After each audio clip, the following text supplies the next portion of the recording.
How's it going, YouTube? Coach and today with another video, and today, guys, the video is going to be a trip down memory lane with the best hits of GG at events. Now, there are so many situations that come up at events, whether it be technical play, gameplay, or just crazy Yu-Gi-Oh things that just pop up. There are so many instances that create some pretty insane stories. Definitely let me know down below in the comment section what your insane stories are, because I'm sure that there are a lot. Today we're going to be going through the ones that stick out the most in my head as being some of the craziest things that I've seen in this game so far. And I played this game for a long time. I'm sure that there's more, but these are the ones that definitely go to the forefront when I'm talking about crazy moments in Yu-Gi-Oh!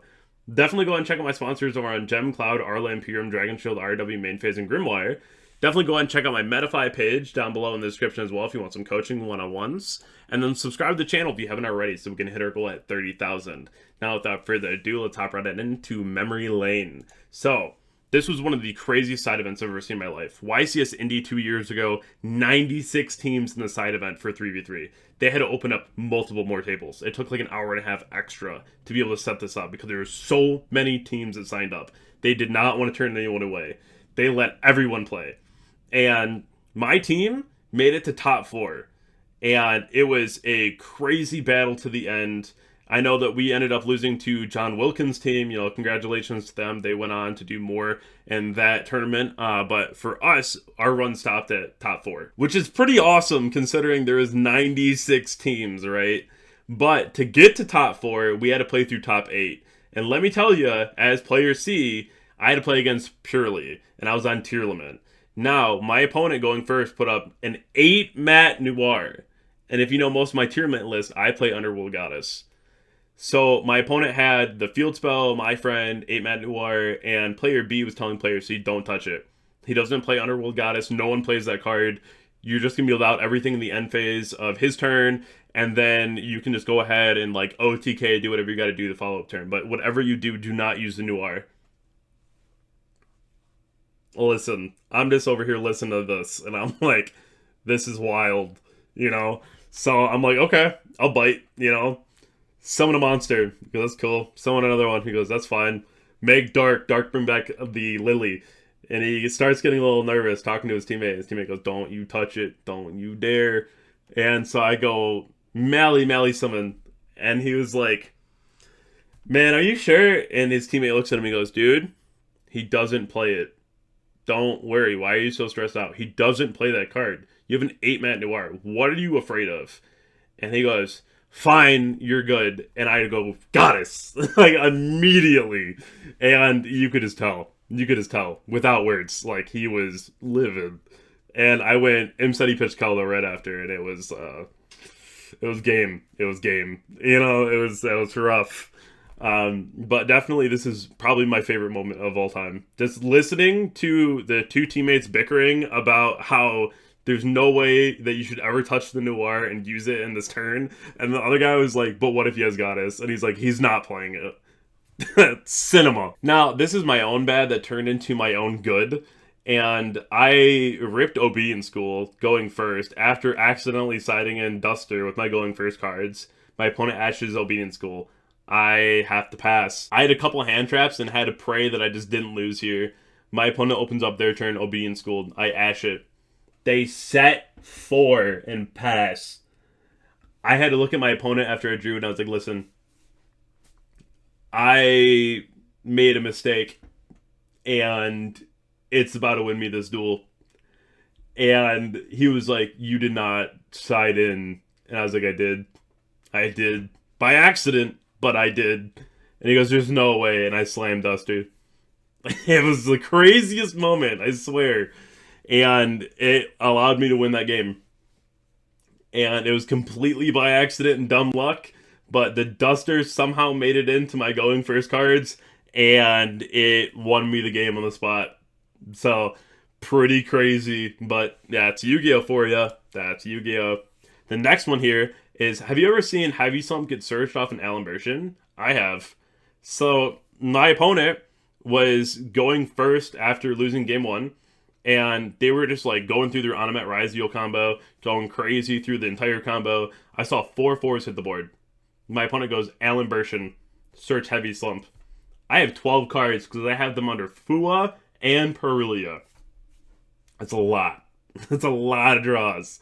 And I'm staring at this heavy slump now, and I'm like, oh, like that sucks. So the next activation they do, I chain Hobness. And I'm like, summon Hobness, mill 3. Summon Tier Cash, banish something, summon, mill 3, hit a Solic. I'm like, alright, cool. Cool. And I was like, that might come in handy here in a little bit. And so I was able to get to a Rhino Heart, and I was like staring at the Super Poly in my hand, and I was like, you know what? In the worst case scenario, if I have to like pitch this Rhino Heart and make a play happen, then I at least have that in graveyard to make something like a Kaleido Heart later. This could come in handy. So I'm drawing more because they're still playing, and I draw a second Super Poly and a King of the Swamp. And I'm looking like, this might not be the worst scenario. They summon Node. Node effect, pitch a card. I impulse them with a Trap Engrave. And I was like, oh, that's crazy. Because they passed on Dugaris, Duo Drive, and Cross. And then they had the set 1 Heavy Slump. I call Draw Phase, Player Priority, Super Poly, Duo Drive, and Dugaris into Mud Dragon. Then secondary Player Priority, Super Poly again, Hobness, Mud Dragon into Dragostapelia. And I was like, alright, cool. Hobness and Grave. Hobness and King of the Swamp go back for Rukalos. Get heavy slumped anyway. It's fine. I draw Happy and Tier Cash. They had nothing. I just summoned the Tier Cash and swung for game.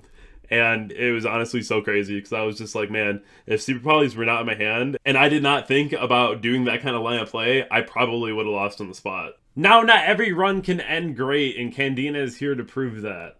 So I was playing Striker 2019 at Nationals, and I was having one of the best runs I've ever seen.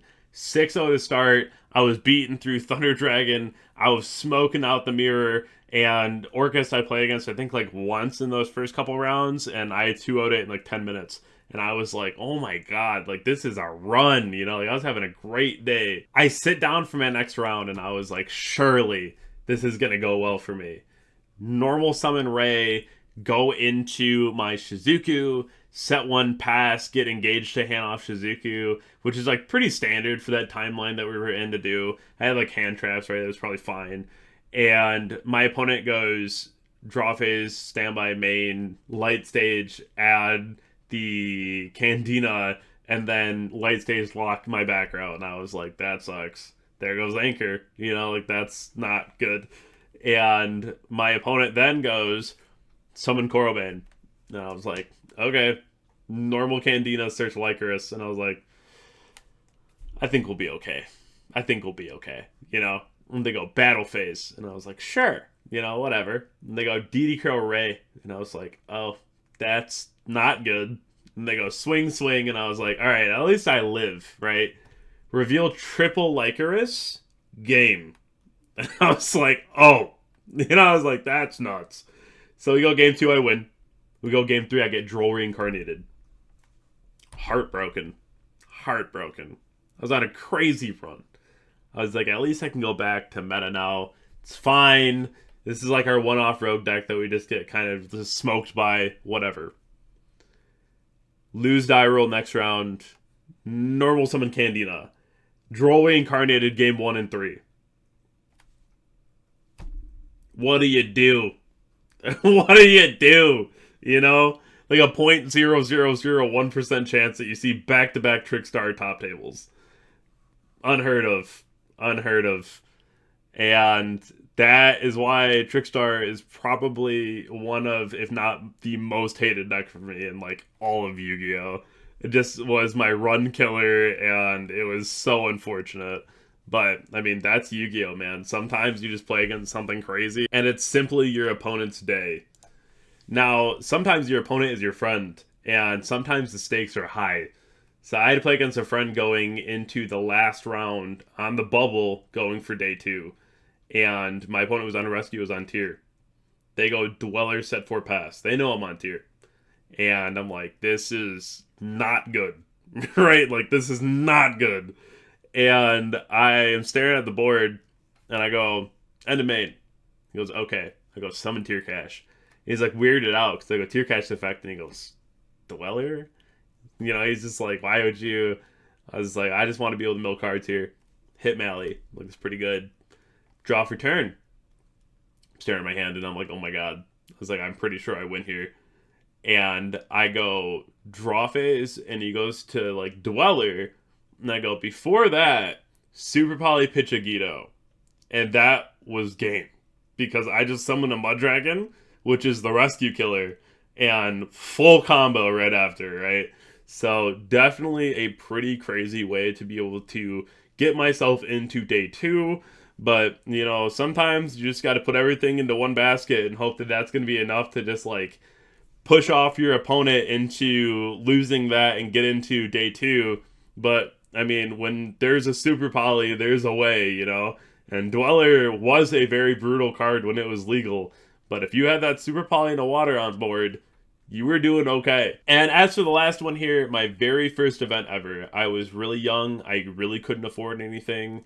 I got a Chainburn deck for $60, right? This was the best thing that I could get at the time. My very first event. I was super nervous. I didn't really have much expectation. Didn't really think I would do that well. But I wanted to go to my first regional. So it was like round 4. I burned my opponent for 9,200 damage. My opponent screamed so loud that it interrupted the entire round. 2 judges had to come over to our table, make sure everything was cool, and then 1 judge had to sit down next to us and sit there for the rest of the match. Now, I ended up losing the match, but my opponent got so frustrated that they had to play against Chainburn that they just made it known to the entirety of the regional. If you enjoy this kind of content, definitely let me know down below in the comment section. Definitely go and check out my Twitter, Twitch, Discord, and Instagram. Subscribe to the channel if you haven't already, and I'll catch you all in the next video. Thank you.